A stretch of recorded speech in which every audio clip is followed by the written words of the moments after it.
Olá, olá, I'm Ana Santos from PT4U Portuguese Lessons Online. Welcome to one more week, one more video dedicated to this amazing language. And here, wait and see to what I've prepared for you today. Of course, 5 minutes of Portuguese per day makes you smile every single day.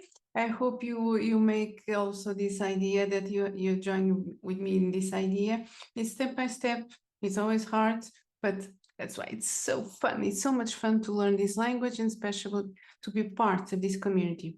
Don't forget, meanwhile, you can access all my informations throughout my email, my Facebook page, my Instagram, also my podcasts that I believe that they can help you improving the listening that I think is one of the worst things and the hardest things in Portuguese because we don't speak the way we read. I know it's a problem.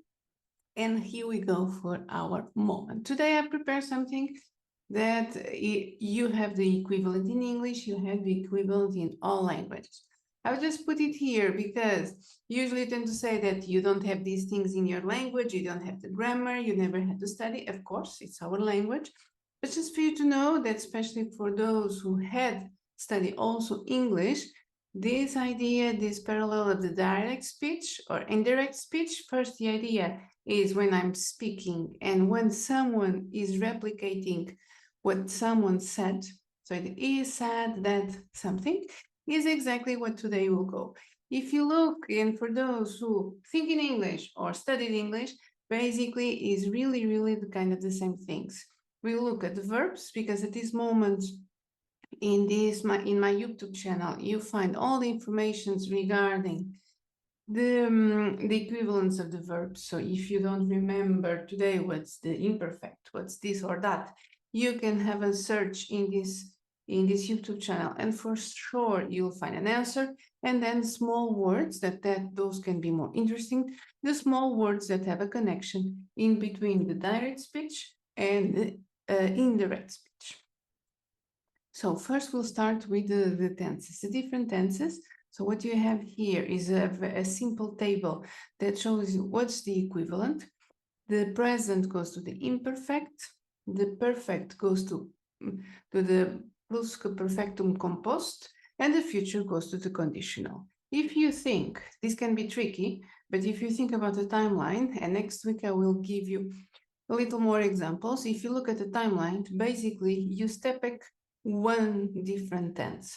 So in the present, you go to the past. If you're the past, you go even to a further past and moving on like this, because it's something that has happened before what you're talking at that moment. And that's why this difference. The same what you see here about the conjunctive, the subjunctive form. So every time you go to the past. A little more interesting is these small words. If you say hoje, today, you go back and say in that day. If you're talking about tomorrow, I'll go do something, you'll say when you replicate someone's message in the following day, or next week, in the following week.